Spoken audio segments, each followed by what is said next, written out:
In this video, we're going to go over pelvic rocking. Now, what we're trying to do is do an anterior tilt of our pelvis and a posterior tilt of our pelvis. Now, whatever our pelvis is going to do, our lumbar spine is going to do the same thing. So, when I do a posterior tilt of my pelvis, I'm pressing my lower back flat down into the ground. When I do an anterior tilt of my pelvis, I'm arching my back up, and it almost feels like my back is lifting up off the ground. So while we're doing this, we're trying to control all of this movement between these abdominal muscles and these lower lumbar muscles. The one thing we want to try to take out are these hip flexors and these glute muscles.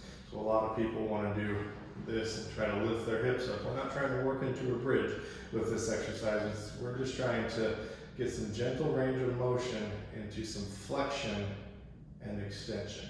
So one cue I like to give is put your fingers on these bones right here. And if you're doing it correctly, when you roll your pelvis up, you're going to feel these bones when they come up. And then when you let your pelvis come down and arch, you're going to feel those bones migrate down.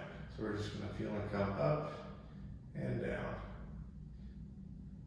There's not necessarily a good amount of number to do of these exercises. What our main goal is to be comfortable doing this, but we don't really have to think about having to pull up or pull down. If I just ask you to pull your hips up and do a posterior tilt or roll your pelvis back, that we should be able to do that on command whenever we want to.